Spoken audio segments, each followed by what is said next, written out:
Hoy quiero que meditemos en este tema titulado Jerusalén y la Iglesia.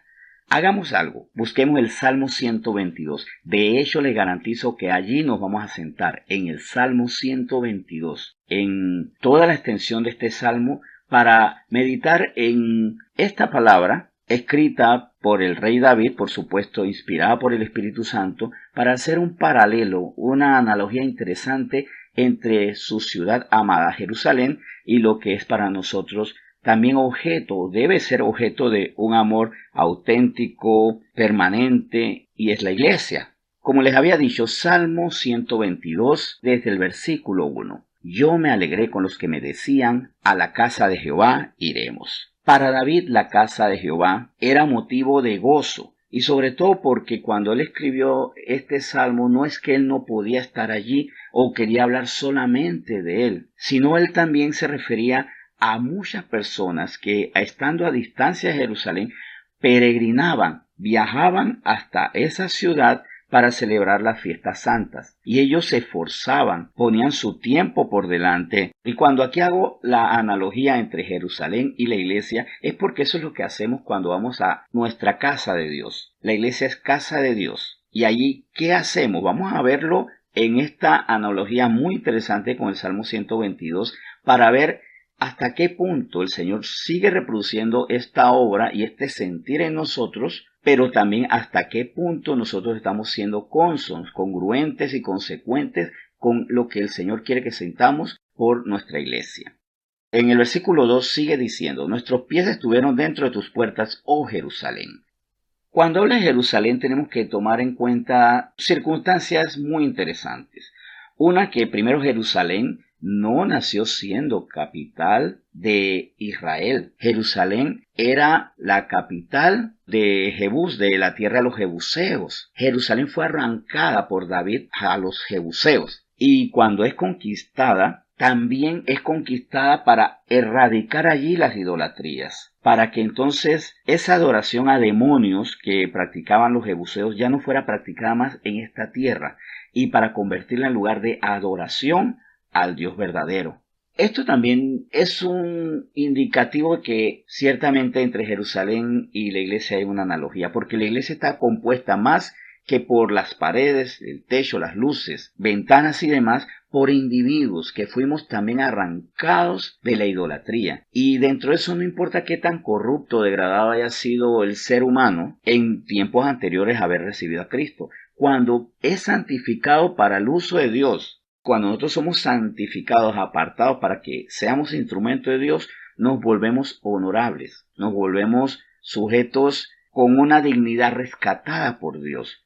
Jerusalén fue rescatada porque en medio de toda esa adoración, ese canto, esa práctica de principios de demonios que los jebuseos practicaban en Jerusalén, Dios en su misericordia, usando a David como un hombre que tenía celo de Dios, lleva a Jerusalén a ser tierra de santidad. Y recordemos también que David es prototipo de Cristo. No solo de la descendencia de David vendría el Hijo de Dios, el Hijo del Hombre, el Salvador, sino que también David era el prototipo de Cristo en el sentido de que era el guerrero, el que conquistaba, el que tenía celo, el que santificaba, el que adoraba, el que alababa al Señor, el que tenía un corazón conforme al Señor. Allí vemos que eso es exactamente lo que hace Jesús con nosotros. Nos quita del dominio de los jebuseos de este siglo, de la adoración de demonios, de la idolatría, de las falsas doctrinas, de las mentiras, para convertirnos en iglesia santa, en casa de Dios. A todos nosotros nos reúne en un sitio para que nosotros tengamos vida de casa de Dios. Por eso es que David tiene un sentir que es el que tiene Jesús y que se expresa en el versículo 1. Yo me alegré con los que me decían, a la casa de Jehová iremos. El Señor se alegra cuando nosotros nos acercamos a la casa que hemos constituido, que hemos hecho santa, que incluso dentro de esto no solamente está constituida por individuos que seguían doctrinas equivocadas, que estaban en los caminos del mal.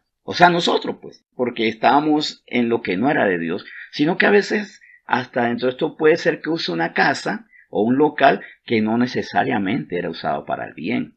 Hasta puede ser que nosotros reverencia, ese temor santo y decir, no voy a alquilar un lugar que fue antes bar, que fue centro recreativo donde no se practicaban las mejores costumbres, donde había una familia que no era santa. Yo no me voy a meter allí. Pero ¿por qué David sí lo hizo? Porque él sabía que el Señor puede purificar todo. Claro, cuando yo llego a un lugar y establezco una iglesia, yo debo orar. Debo pedirle al Señor que limpie de maldad toda la seña, huella, evidencia que hay de maldad en ese lugar. Por supuesto, nosotros cuando llegamos a esta casa, que es nuestra iglesia, oramos por ella, la ungimos. Pero sobre todo, recordamos continuamente que la santificamos para que santos seamos los que estemos aquí, tanto los que vivimos aquí como los que vienen con gozo a celebrar a la casa del Señor. Dicen los versículos 3 y 4. Jerusalén, que se ha edificado como una ciudad que está bien unida entre sí, y allá subieron las tribus de allá, conforme al testimonio dado a Israel para alabar el nombre de Jehová. Jerusalén nació con condición pecaminosa. Jerusalén fue sitio de pecado, pero en ella se edificó una ciudad que está bien unida entre sí, como debe ser la iglesia. Nacimos en pecado, esa fue nuestra condición, pero el Señor está edificando con cada uno de nosotros una nueva ciudad, un nuevo entorno, un nuevo ambiente, que debe estar bien unido entre sí. Por eso es que la iglesia necesita esa unidad, pero conforme a lo que el Señor va edificando en nosotros, porque también podemos estar unidos, pero en los principios del mundo. O la otra posibilidad, que estemos cada quien por su lado, en divisiones como en el mundo. Pero el Señor aquí, vuelvo y repito, santifica Jerusalén, la aparta para edificar y para que haya unidad en el espíritu en ese lugar. Y como dice el versículo 4, y allá subieron las tribus. Allí subieron para alabar el nombre de Jehová. Para eso nosotros venimos, para alabar el nombre de Jehová, y no solo con cánticos, recordar, para alabar al Señor con nuestra vida de testimonio, con nuestra confianza, con un corazón adorador. Recuerdo el tema donde les comentaba que efectivamente la adoración purifica la alabanza y la alabanza le da combustible, razones, motivos a la adoración. La adoración del humilde me permite exaltar y alabar mejor al Dios grande, pero en la alabanza, ese Dios grande, misericordioso, yo me regocijo y también me humillo, haciendo que mi adoración sea cada vez más grata, más conforme a el Dios Santo, que ve a un hombre humillado, pero que quiere vivir esa nueva vida, la santidad que solo el Señor puede darnos.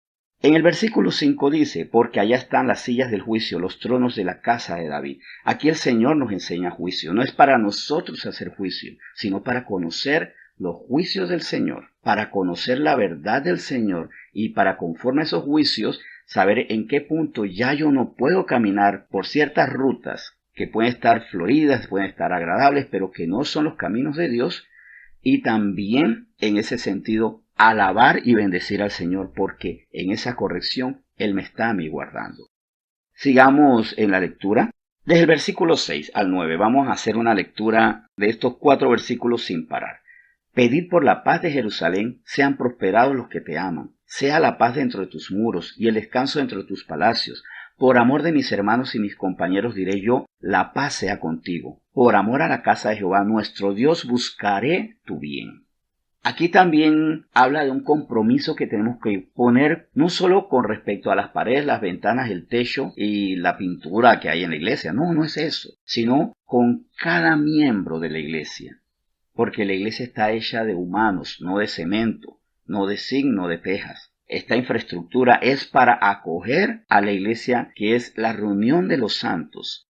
Cuando nosotros pedimos por la paz de la iglesia y que por medio de esa paz, esa unidad, no se bloquee el juicio, la sabiduría, la alabanza de Dios, entonces, miren que hasta hay una promesa: sean prosperados los que te aman, los que aman a la iglesia, los que aman el bien de la iglesia.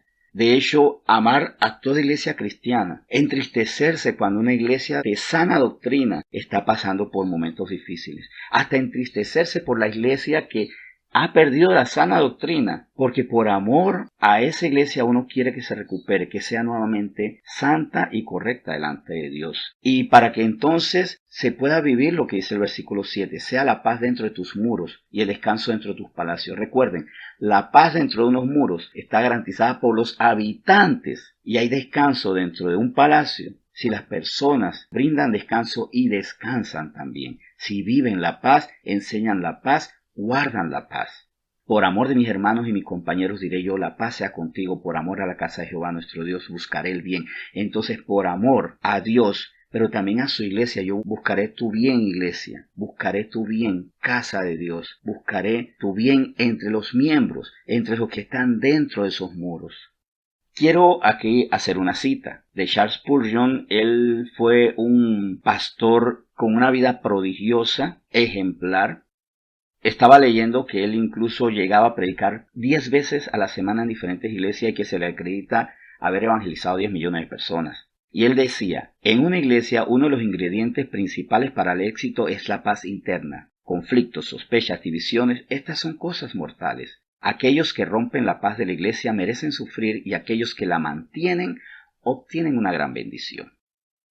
Yo sé que aquí hay personas que están luchando por mantener la paz de la iglesia, pues la promesa es obtiene una gran bendición, y no porque lo dijo Spurgeon, sino porque lo dice el Salmo 22. Sean prosperados los que te aman, los que piden por la paz, por los que procuran esa paz. Amemos estar en la casa de Dios. Y si incluso veo que este tema me lleva a reflexionar que a lo mejor yo o algunas personas amadas por mí no quieren estar en la iglesia, le da pereza, le da coraje, debemos llevarlo a que reflexione. Si es en nuestro caso reflexionar qué está pasando y si es el caso de personas que amamos, qué está ocurriendo. Para que no sea que porque han tenido inconvenientes allí, porque es que alguien me cae mal, porque no me gusta lo que dicen, o porque duras palabras esta, porque muchas veces no me gusta la iglesia porque dura palabras esta, yo no me gozo en ir a la casa de Dios. Debemos luchar por tener un corazón que pida por la paz de nuestra iglesia, que la ame, que busque la paz dentro de sus muros y el descanso dentro de sus palacios, porque esto debe ser una labor de amor a mis hermanos, porque por amor de mis hermanos, mis compañeros, diré yo, la paz sea contigo. Vamos entonces a darle gracias a Dios porque Él nos alienta a que sigamos siendo así. La reunión de los santos para actuar con santidad, para amar con santidad, con integridad, con totalidad, con pasión al Señor que nos reunió. Gracias a Dios porque Él ha establecido este sistema donde el amor es probado y donde por muchos aquí es ejecutado, porque también tengo que decir esto con júbilo. Este no es un tema de regaños, es un tema de agradecimiento. Y por ahí van a venir los testimonios de cómo yo estoy viendo el amor de muchos por su iglesia, no solo por la infraestructura, no por mí, por los hermanos, porque hay oración, hay súplica, hay ruego por los enfermos de nuestra congregación, por los debilitados, por los angustiados de nuestra congregación. Sigan así, sigan pidiendo por la paz de cada uno de los miembros para que ya la enfermedad, la ruina no los abata. Sigan trabajando por ellos y que sean prosperados por amarlos. Vamos a orar. Señor, muchas gracias por el celo, el cuidado que tú has puesto en esta iglesia. Gracias, Señor, porque esta es casa de Dios y nosotros con júbilo, con alegría debemos decir, allá iremos, nos reuniremos. Es más, somos iglesia cuando nos reunimos en estos tiempos en la mañana. Somos iglesia cuando intercedemos unos por otros. Son iglesia estas damas que cada día se están reuniendo para interceder, para doblar rodilla. Señor, es más, gracias y perdónanos si no las apoyamos lo suficiente, porque debemos ponerle todo el empeño a esta labor santa que hacen muchas damas de nuestra iglesia. Gracias por la vida de ellas. Gracias por los caballeros que también tienen sus tiempos de intercesión personal. Gracias, Señor, porque por medio de los que están haciendo más, los que estamos haciendo menos, entonces somos motivados. Gracias, Señor, porque tú quieres que por amor seamos sostenidos y tú te alegras en los que se alegran, en lo que tú has establecido. Gracias porque esta es una iglesia que estaba antes en manos de los jebuseos, porque cada uno de nosotros estábamos en manos de la maldad de los jebuseos, pero tú nos has limpiado, nos has edificado, nos has santificado para servirte a ti. Bendecimos este tiempo en nombre de Jesús. Amén.